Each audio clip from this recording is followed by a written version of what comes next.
Bonjour, aujourd'hui c'est le 31 juillet. Je voudrais lire avec vous dans Proverbes chapitre 14, verset 27. La crainte de l'Éternel est une source de vie pour détourner des pièges de la mort.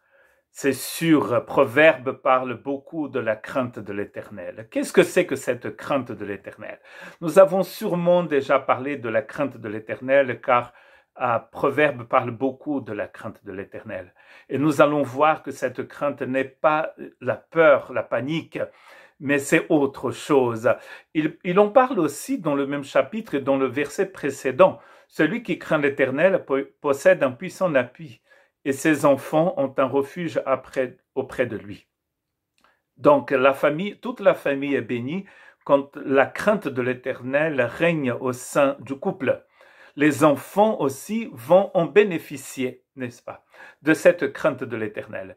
Quand on lit dans l'Ancien Testament, nous trouvons un texte très intéressant qui va expliquer d'ailleurs, dans ce texte, on a le deux mots, on a le mot peur, avoir peur, et la crainte de l'Éternel. Et c'est dans Exode 20, 20. C'est un moment très important pour le peuple d'Israël qui vient de sortir d'Égypte et qui va devoir faire face à la puissance majestueuse de Dieu. Dieu va se révéler dans toute sa gloire et Moïse va dire ceci.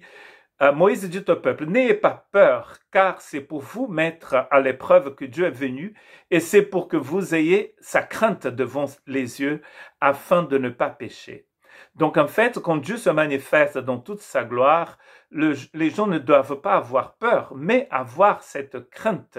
Donc cette crainte respectueuse de l'Éternel, en voyant que Dieu n'est pas un homme, Dieu est un Dieu puissant. Dieu est un Dieu de gloire et de majesté.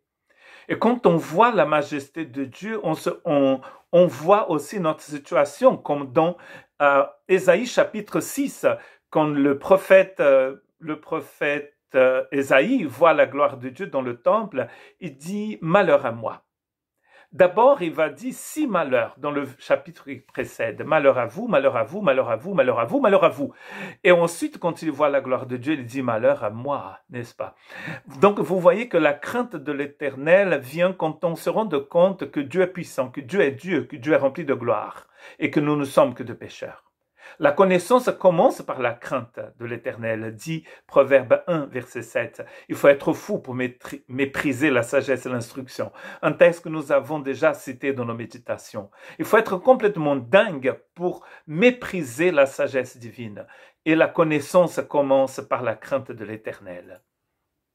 Le voleur, dit Jésus, ne vient que pour voler, égorger et détruire. Mais moi, je suis venu afin que les brebis aient la vie et qu'elle l'ait en abondance. Donc nous n'avons pas à avoir peur de Dieu parce que Dieu nous a envoyé son Fils, comme c'est écrit dans Jean 3,16, car Dieu a tant aimé le monde qu'il a donné son Fils pour que nous puissions avoir la vie. Donc quand Dieu se manifeste dans toute sa gloire, c'est pas pour que nous puissions avoir peur.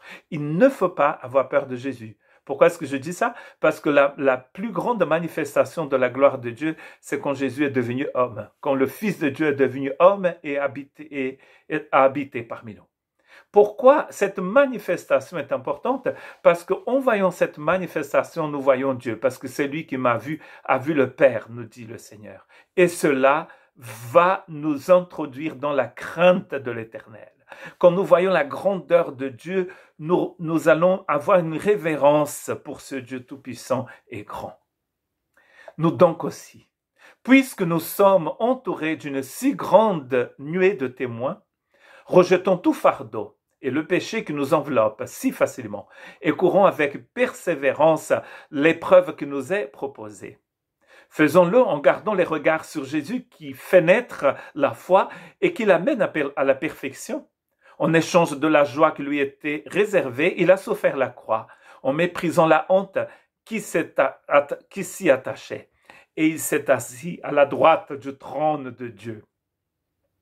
Nous avons une si grande témoin. Ce chapitre 12, donc nous sommes là dans Hébreux 12, 1 et 2.